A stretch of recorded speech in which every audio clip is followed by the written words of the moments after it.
Je vous salue tous dans le précieux nom de Jésus-Christ et je déclare qu'à la maison des vainqueurs, nous devons vivre une vie comblée.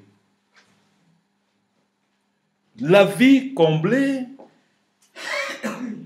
consiste à marcher dans les pas du Christ. Jésus nous a sauvés afin que nous possédons notre vie et notre santé chaque jour. Nous devons proclamer chaque matin que nous nous levons: c'est ma journée, c'est ma victoire. Et commencer à posséder tous les endroits où nos pieds foulent. Car la Bible dit: tout lieu où la plante de mon pied foulera, je le posséderai. Alors, quel que soit ce que vous vivez, si vous avez un membre de votre famille malade, cela n'est pas un problème. Jésus a pourvu son sang afin que nous puissions invoquer ce sang sur les malades et que les malades soient guéris dans le nom de Jésus. Alors, ce que j'ai constaté de nos jours, c'est qu'au lieu de confier nos difficultés à Dieu, nous les trimballons sur notre pauvre corps, notre pauvre petite tête. Et nous croyons que nos soucis peuvent changer la maladie de notre mari, de notre papa, de notre oncle, ou bien d'un frère. Non! Ce n'est pas votre pitié qui peut changer la position de votre papa, docteur Bruno. Mais c'est l'agression de votre prière. Comment vous me voyez? Si vous me voyez en bonne santé, vous me verrez toujours en bonne santé. Si vous me voyez en mauvaise santé, vous me verrez en mauvaise santé parce que c'est ce que vous voulez. Mais moi, je n'accepterai jamais la mauvaise santé. Parce que l'Éternel est ma force. Il y a des gens qui m'ont posé la question: comment toi tu sors d'un lit d'hôpital, d'une opération, au lieu de te reposer, tu continues à prêcher? J'ai répondu à ces personnes: ce n'est pas moi qui prêche, mais c'est Jésus qui parle au travers de moi. Si c'est moi qui prêchais par mes forces, je serais fatigué. Mais si c'est Christ qui prêche au travers de moi, je suis que spectateur des choses que Dieu au travers de moi. Pour que moi-même je sois béni lorsque ça sort de ma bouche. Amen. Donc ça veut dire que nous sommes des ouvriers. Qu'en fait, je suis ouvrier du Seigneur. Je suis ouvrier du Seigneur. Alléluia. Lorsque tu sais dans ta tête que tu es ouvrier du Seigneur, le Seigneur est capable de t'utiliser à n'importe quel moment. N'essaie jamais de basculer ta poitrine, de taper ta poitrine. C'est moi qui est capable, c'est moi qui ai fait ceci, c'est moi qui ai guéri tel, c'est moi qui ai prié. Tu n'as rien fait. C'est Dieu qui fait au travers de toi. C'est pour ça que je dis qu'importe les cas de maladie qui peuvent venir auprès du docteur Bruno, dans le nom de Jésus, la personne est guérie. Parce que je crois au nom qui nous a été donné, qui est ce nom de Jésus. Alors mentionne le nom de Jésus, tout genou fléchit et tout l'homme confesse que Jésus est Seigneur. Donc lorsque je mentionne le nom de Jésus sur ta vie doit s'améliorer. Et tu dois voir le changement dans ta vie. Si tu es venu à la maison des vainqueurs, tu ne voyais pas clair dans ta vie maritale, tu vas commencer à voir clair et les instructions de Dieu. Si tu ne voyais pas clair dans ta vie professionnelle, tu vas commencer à voir clair parce que Dieu veut le meilleur de ta vie. Dieu ne veut pas qu'on s'approche de lui, on retourne les mêmes. Si tu viens à Dieu, c'est parce que tu vois que tes enfants, de toi-même, tu ne peux pas changer l'habitude bien la vie de tes enfants. Seul le Dieu que tu invoques est capable de changer les habitudes et les attitudes de tes enfants. Si tu commences à proclamer le sang de Jésus sur le corps de ton enfant qui est malade et que tu restes spectateur, un matin, cet enfant se lèvera, il confessera, il donnera le témoignage que Jésus l'a guéri, pas toi, tu ne l'as pas guéri. Le problème avec nous, en tant qu'enfants de Dieu, nous voulons prendre la gloire de Dieu. Dieu ne veut pas partager sa gloire avec quelqu'un. Dieu veut seulement que nous marchions dans l'obéissance. L'obéissance, c'est croire à la vérité et à la véracité de sa parole. Il est écrit, à la mention du nom de Jésus, tout genou fléchit et tout l'un confesse qu'il est Seigneur. Jésus est Seigneur dans la santé de mes enfants. Jésus est Seigneur dans ma santé. Jésus est Seigneur dans la santé de mes voisins. Jésus est Seigneur dans la santé de quiconque l'invoque. C'est pour ça que je veux le sang de Jésus dans les hôpitaux. Que le sang de Jésus aille guérir les maladies incurables. Mais sachez une chose, la guérison, il faut le désirer. Il faut le désirer. Je me souviens de ce soldat qui est venu auprès de Jésus pour que Jésus puisse guérir son fils. Il a dit à Jésus, je n'ai pas besoin que tu te déplaces. Dis seulement un seul mot, mon enfant sera guéri. Moi, j'ai des soldats, des subalternes qui sont à mes ordres. Quand j'ai dit à gauche, ils vont à gauche, à droite, ils vont à droite. Toi, dis seulement un seul mot, ils seront guéris. Jésus a dit, il n'a pas vu, depuis qu'il fait son ministère, quelqu'un qui a une foi comme ce soldat-là. Est-ce que tu as la foi comme ce soldat-là? Tu es venu à la maison des vainqueurs, tu as confié ton problème au docteur Bruno. Je te dis, retourne Jésus au contrôle. Est-ce que tu crois à la parole du docteur ou bien tu veux voir de tes yeux pour croire ce que papa dit? Il te sera fait selon ta foi. Il est important de traiter durement ton cœur et de proclamer les bonnes paroles comme pasteur Suzanne. Quand elle voit le pasteur Suzanne se lever chaque matin dans le froid, elle dit, ce froid ne me tuera pas. Je vivrai. Je rencontrerai le merveille de l'Éternel. C'est pour ça qu'elle rentre le soir. Quand le froid là veut qu'elle tousse, je donne un ordre là-haut là. Elle dit, Satan, écoute-moi bien. À la maison de vainqueur, tu n'as pas de droit ici. Sors de cette maison. Quand elle tourne le dos et je vois ma belle-mère en train de dormir, elle se lève le matin, elle va au travail. Il dit aucune maladie dans sa vie. Parce que Dieu me donne le pouvoir de détruire, de démolir, d'anéantir. Il t'a donné ce même pouvoir. Tu dois l'exercer. Alléluia. La marche chrétienne, ce n'est pas une religiosité, ce n'est pas une affaire de cris. Ce n'est pas une histoire de camaraderie, il y a une histoire de promenade, il y a une histoire où c'est l'histoire géographique. Non, c'est une histoire réelle. Quand tu mentionnes le nom de Jésus, il faut savoir que ce nom est un nom qui est au-dessus de tout nom. Et quand tu dis Jésus est au contrôle, qu'il soit vraiment au contrôle de ta vie. Qu'il soit au contrôle de tes finances. Qu'il soit au contrôle de ta santé. Qu'il soit au contrôle de ton avenir. Qu'il soit au contrôle de ton futur mariage. Qu'il soit au contrôle de ton mariage. Qu'il soit au contrôle de tes enfants. Tu n'as pas besoin de promener les regards inquiets pour tes enfants. Il y a des gens ici même pour se déplacer. Ils ne savent pas déposer les enfants quelque part. Parce qu'ils ne sont pas véritablement des vrais frères et des vraies sœurs. Parce qu'il y a des sœurs, il y a des frères qui ne sortent pas en journée, qui peuvent garder tes enfants. Mais comme tu n'entretiens pas de bonnes relations avec les frères et sœurs en Christ, tu ne vois personne et tu te retrouves seul parce qu'un homme ne reçoit que ce qu'il sème.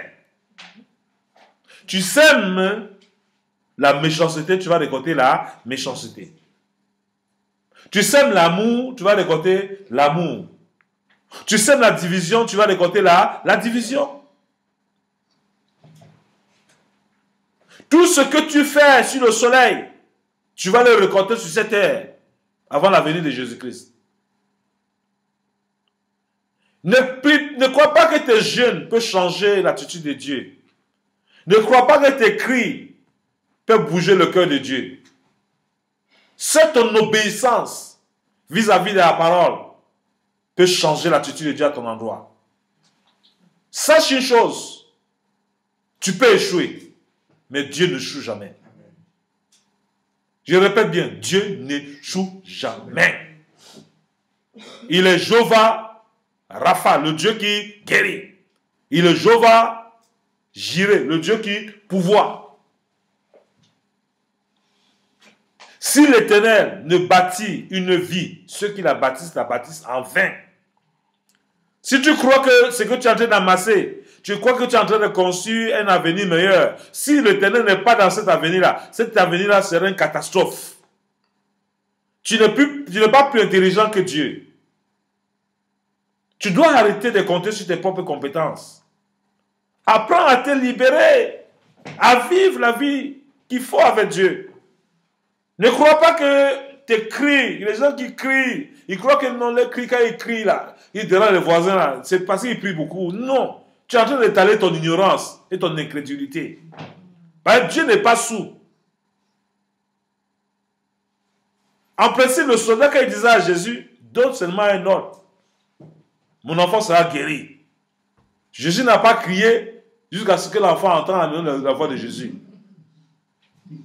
Il a seulement dit juste, retourne, ton enfant est guéri. Le soldat considérait que son enfant était guéri. Parce que le soldat avait accepté la guérison. Si le soldat n'avait pas accepté la guérison, il ne verrait pas cette guérison.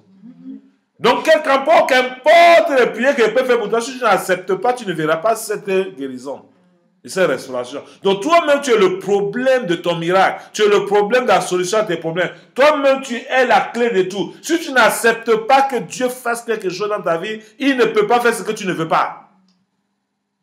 Tu ne veux pas le mariage, Dieu ne va pas te forcer dans le mariage. Tu ne veux pas la bénédiction financière, Dieu ne peut pas te forcer. C'est parce que tu sais que ça ne va pas que tu cours pour te racheter dans tes 10 000 offrandes. C'est parce que tu sais que ton mariage, tu ne peux pas que tu cries vers Dieu, vers l'homme de Dieu, prie pour moi, homme de Dieu, pour que je sois dans le mariage de la volonté de Dieu. C'est parce que tu sais que la situation que tu es en train de vivre, que tes plans là ne peuvent pas t'aider, que tu as besoin du recours de l'homme de Dieu. N'oubliez pas, maison des vainqueurs, le Seigneur dit, confiez-vous, dans 2 Chroniques 20, verset 20, confiez-vous à l'Éternel, vous serez affermis.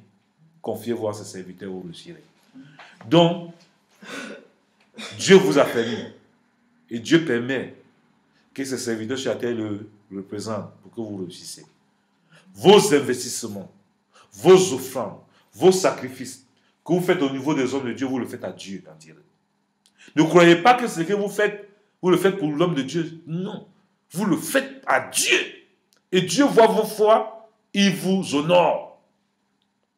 Voyez cette veuve qui devait manger un peu de farine, un peu d'huile, faire le gâteau. Elle et son fils est mourir. Elle honorait le prophète en lui faisant le gâteau au détriment d'elle et son fils. Mais elle le faisait comme faisant en Dieu. Quand elle l'a fait, elle a donné tout le sacrifice de ce qu'elle avait. Ça pouvait être tout l'argent qu'elle avait. Ça faisait toutes ses ressources. C'était tout ce qu'elle avait dans le grenier. Elle dit qu'il fallait qu'elle provoque la gloire de Dieu, le Shekinah de Dieu. Quand elle a provoqué le Shekinah de Dieu, sa vie a été restaurée dans tous les sens. Et cette femme, on parle d'elle jusqu'aujourd'hui. Jusqu'à l'avènement de Christ, on parlera encore d'elle. On parlera de toi lorsque tu mettras la parole de Dieu activement en pratique et que tu vivras selon que les Écritures disent. Sors du commun des gens qui critiquent les choses qu'ils ne comprennent pas. C'est Dieu qui choisit ses serviteurs. Les serviteurs ne s'improvisent pas. Je ne me suis pas improvisé. Je suis une source de bénédiction pour vous. C'est pourquoi je proclame ça. Si tu crois, tu es heureux. Tu ne crois pas, tant mieux pour toi. Amen. Ta réussite, c'est toi qui peux la recevoir. Si tu crois que tu vas réussir, reçois ta réussite au nom de Jésus. Amen. Si tu ne la reçois pas, moi, je ne peux pas t'obliger à recevoir. Amen. Je vous parle des choses essentielles.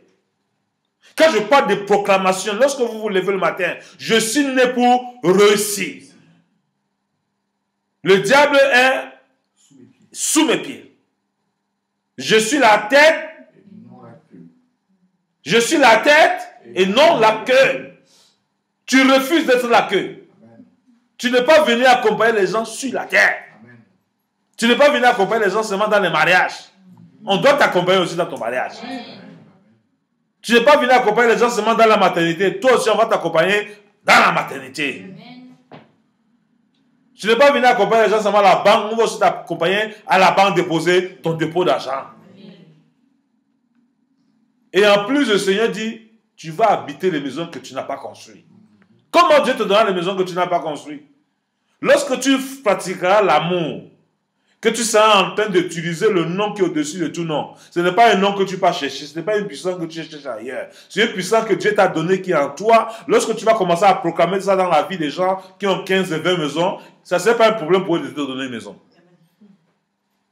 C'est pour ça que nous ne devons pas promener les regards inquiets. Nous devons pratiquer l'amour, le bien. Passez votre temps à dire, Dieu est capable. N'ayez pas peur des gens. Nous n'avons pas reçu un esprit de timidité, mais un esprit de force et de courage. Vous devez proclamer le Christ. Si vous avez honte de Christ, Christ aura honte de vous. N'ayez pas honte de parler de Christ où vous vous trouvez. Je vous en prie, mes enfants. L'heure est mauvaise. Où vous travaillez, Dieu vous donne l'opportunité d'y prêcher. Prêchez par votre comportement. Soyez serviable. Soyez toujours souriant. Soyez toujours accueillante.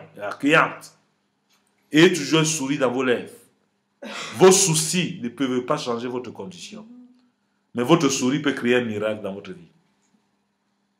Parce qu'il y a beaucoup qui, Jésus sourire, n'ont pas. Refusez la tristesse. Il y a beaucoup d'entre nous, la tristesse, les épreuves, les factures, on commence à donner des rides sur les têtes, sur les visages. Refusez ces rites au nom de Jésus. Que la joie du Seigneur soit votre force.